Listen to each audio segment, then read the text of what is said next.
Kami juga mencermati pemerintah yang sedang menyusun rancangan peraturan pemerintah tentang manajemen aparatur sipil negara. Salah satu isinya mengatur jabatan ASN bisa diisi prajurit TNI dan Polri.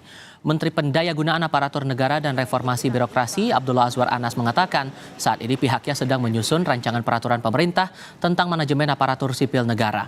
Salah satu isi dalam rancangan PP tersebut adalah jabatan ASN bisa diisi prajurit TNI dan Polri. Namun Azwar Anas menegaskan aturan itu nantinya bersifat resiprokal atau timbal balik.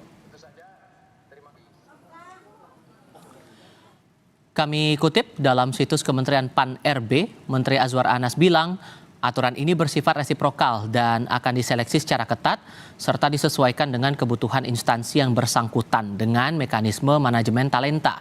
Kita akan mendapatkan talenta terbaik dari TNI Polri dan mereka pun dapatkan ASN terbaik.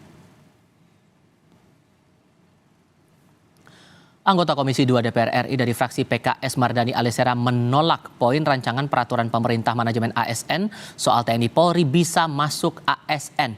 Meski ada aturan untuk mempersulit migrasi TNI Polri menjadi ASN, Mardani menyebut jika ASN dan TNI Polri harus ada aturan berbeda untuk manajemen ASN ataupun TNI Polri. Karena reformasi memang sudah menggarisbawahi wajib ada kanal sendiri, ya, tidak ada lagi dui fungsi, ya, tapi masing-masing fokus profesionalitas. Maka PKS menganggap biarkan institusi TNI dan Polri dan institusi sipil dikelola dengan dua manajemen yang berbeda. Migrasi dari TNI Polri ke ASN atau ASN ke TNI Polri perlu ada persyaratan khusus. Tetapi yang lebih baik jangan buka kotak Pandora. Sebaiknya teman-teman TNI Polri full urus TNI Polri karena itu juga banyak, ASN diurus sipil.